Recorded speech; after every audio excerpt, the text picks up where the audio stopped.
Hello everyone, and welcome back to another video for Invincible Season 2, and we hope you guys are enjoying this series on complete histories for these characters because we have absolutely no plans of stopping. So, the first episode of Season 2 introduces us to a number of new characters, and one of the more important ones is a new member of the Guardians of the Globe, Bulletproof. Bulletproof is an incredibly powerful hero who becomes extremely important within the universe as the series goes on, even at one point taking up the mantle of Invincible himself. But before we get into that, please consider dropping a like and leave a comment on who you'd like to see a video on next. It only takes half a second, and it's really the only way to tell the YouTube algorithm that more people should see videos from the mighty. Also, as we begin, please keep in mind that this video is not going to cover every single issue, every panel, or conversation Bulletproof is in, but it will cover the vast majority of the most important elements of his comic book history.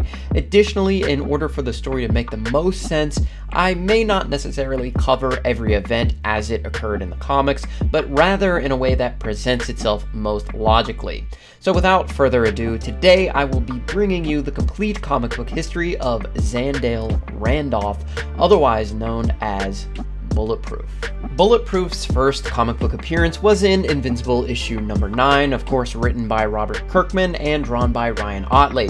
Bulletproof first appears in the scene when Robot is given active command of the Guardians of the Globe following the deaths of the original team at Omni-Man's hands. Bulletproof is one of the heroes that attends the tryouts put together by Robot and the Global Defense Agency.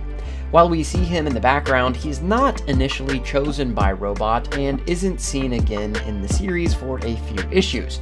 However, one important thing to note is that originally Bulletproof was a suggestion made to Mark Grayson for a superhero name, so it was Bulletproof's costume, which is pretty interesting considering later in the series, Bulletproof actually becomes invincible. So now is the perfect time to discuss Bulletproof's actual origin as a hero before we get into his legacy as a hero.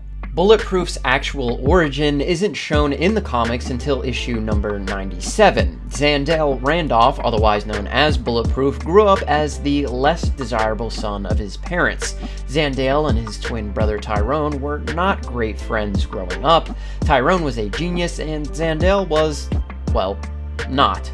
Subsequently, Zandale's parents treated him like crap. He grew up feeling like the black sheep of the family, while Tyrone grew up to become a world-respected scientist at a young age. Tyrone's work centered around superheroes and their powers. Tyrone was obsessed with becoming a superhero, and one night Tyrone drugged Zandale, and when he awoke, he was strapped into a contraption built by Tyrone. Tyrone planned on using his brother as a guinea pig to give himself superpowers, and considering their DNA was a perfect match, this was the perfect plan. Tyrone tried to use the machine on Zandale first, but the machine malfunctioned and exploded. The experiment was a partial success. It made Zandale nearly invulnerable, gave him the ability to fly, super strength, and speed, as well as the ability to store kinetic energy within his body to power his abilities, but it also killed Tyrone. Despite everything that Tyrone did that was horribly unethical, the thought of painting him as a monster to his parents went against everything Zandale believed. So in a horrible lapse of judgment, Zandale lied. He pretended to be his brother, he pretended to be both of them for years. This lie continued on and on and on and acted as a cover story for Zandale to be the hero Bulletproof, who his parents thought was actually their perfect son, Tyrone. It also gave Zandale the love and affection from his parents that he desperately craved as a child. More on this later.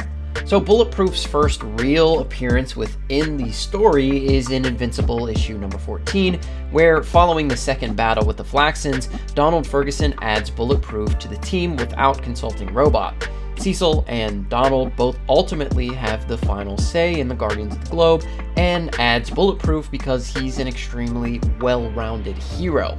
He is nearly as invulnerable as Omni-Man, he's incredibly strong, almost as fast as Red Rush, and he can fly, which no one on the team at that point could, leading to poor performances. Robot and Donald are very numbers-oriented, and the team that Robot put together is only half as good as the original Guardians that Omni-Man killed. So Bulletproof becomes part of the next mission to repel an alien invasion that ends abruptly with the aliens retreating, but a lot of lives and property is damaged, causing Robot to be demoted in favor of the Immortal. Bulletproof's first big mission with the Guardians of the Globe is the infiltration of Machine Head's criminal organization after Invincible and Titan tried to stop him.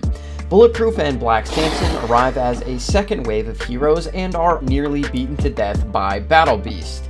Bulletproof recovers over the course of a few days, while it takes Black Samson considerably longer, and he is left in a coma.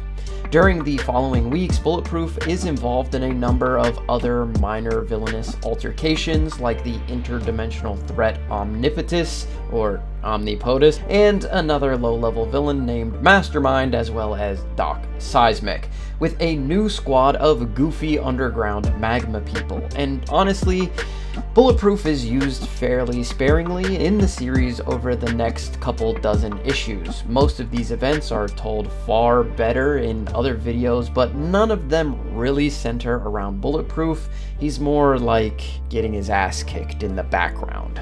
Bulletproof's next major mission is intercepting a Martian warship infested with sequids coming to take over Earth. Bulletproof is part of the Guardians sent to repel the impending sequid invasion that had broken out after Mark first left. Zandale, being nearly invulnerable, was an excellent addition because it was impossible for him to be infected by the sequids. The Guardians eventually repel the invasion thanks to a group effort and technology provided by Robot. In issue 50, Mark finds out that Cecil had been using D.A. Sinclair and his Reanimen for his own use, instead of incarcerating Sinclair for, being a murderer and all-around bad dude. This results in a falling out, during which several members of the Guardians end up fighting Cecil and his Reanimen. Following the fight, multiple members quit, with Zandale being one of them, and from here, we're going to jump around kind of a lot. So Angstrom Levy eventually invades with an army of alternate dimension Mark Graysons, which is covered more extensively in Angstrom's video. And this all takes place during an event called the Invincible War. Bulletproof is one of the heavy hitters called in to battle the alternate dimensional Mark Graysons, and during the battle, the worldwide damage is catastrophic, and Bulletproof loses his hand in the fallout. Later, the GDA does replace his hand with a robotic one, and it's so advanced that Zandale can't even tell the difference, so it's like it never even happened. But there's no time to sit around because Earth's next visitor is Conquest. Following Invincible's incredibly brutal and public battle with Conquest, Robot and the other Guardians of the Globe who had left the team rejoined Cecil, including Bulletproof. Probably the most significant event here is the Sequid invasion of Earth, during which Bulletproof fights these little buggers and rescues many innocent bystanders. He also engages in a quick, meaningless fight against Thrag after the Viltrumite War, when the remaining Viltrumites come to Earth.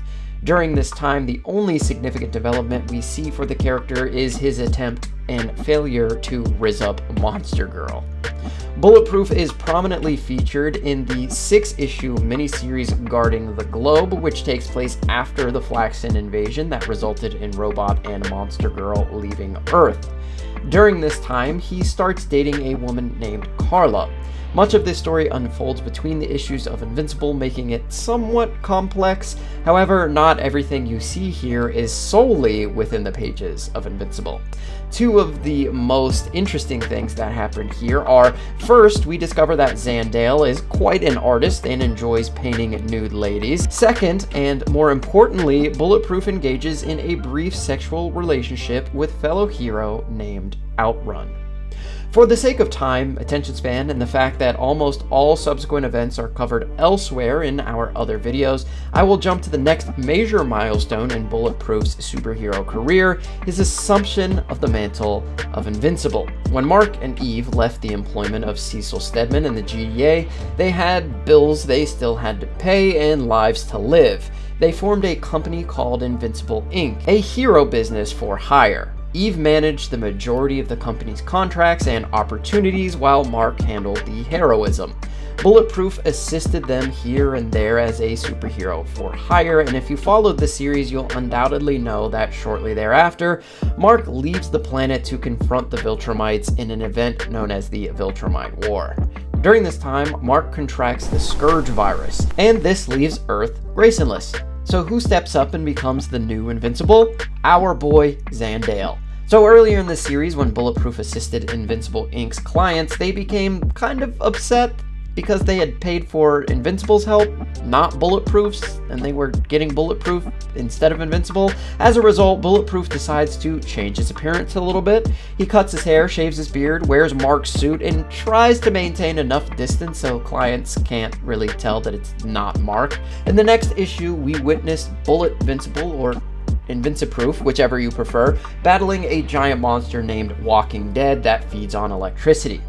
When he finishes this battle, he flies back to Eve and Mark's house to check in, only to find Eve in tears because, you know, Mark's been gone for quite a bit. Being the good guy and good friend that he is, he simply offers to console her. Just kidding. He propositions her for sex, which she promptly refuses before kicking him out. He returns home feeling ashamed of himself, only to find his girlfriend Carla waiting there for him. Carla senses that something is off and questions him, and he assures her that he had not cheated. And for the rest of the series, he remains loyal to her despite the fact that he had cheated on her previously. He takes Carla to dinner, which gets cut short by Eve's request for Bulletproof to help rescue Mark from the clutches of Dinosaurus. Check out Mark's video for more information on that. In reality, Dinosaurus was attempting to help Mark by neutralizing the Scourge virus that we mentioned earlier, but he loses his powers for a brief period, again covered in his video. Alright, so this next part is mega dark. So Carla and Zandale settle down somewhat, and Carla even meets Zandale's parents. However, when they come over to visit for dinner, Zandale has to leave to fight a battle in London against the goddamn Flaxons again. This time facing off against the far more powerful offspring of Robot and Monster Girl, Monax, who destroys him. Upon returning home a few days later, he confidently walks in with his arm in a sling to tell Carla about how brave he was during the battle. His parents happen to be there, and his entire charade eventually comes apart. Zandale is forced to tell them everything about what happened with his brother, and they take it pretty well. And by pretty well, I mean they accuse Zandale of murdering his brother in cold blood and fabricating the entire story. They start to scream at him and tell him he's going to fry in jail for this, and that's when Carla snaps and smashes Zandale's mother in the head with a frying pan. In retaliation, Zandale's father tries to kill Carla, and Zandale accidentally kills his father. So in order to get rid of all this horrific evidence, Zandale drops their car with their dead bodies in it off a cliff to make it look like a car accident. Just, you know, another happy family Sunday. Zandale continues to operate as a hero for both the Guardians as well as Invincible, and Mark even lets him keep the classic blue and yellow costume. However, the Madman Dinosaurus floods most of the planet in an event called the Death of Everyone, and is believed to have killed Mark. So Bulletproof has to spend a considerable amount of time helping to clean up that mess. A number of issues later, Robot, aka Rex, begins his process of conquering the world.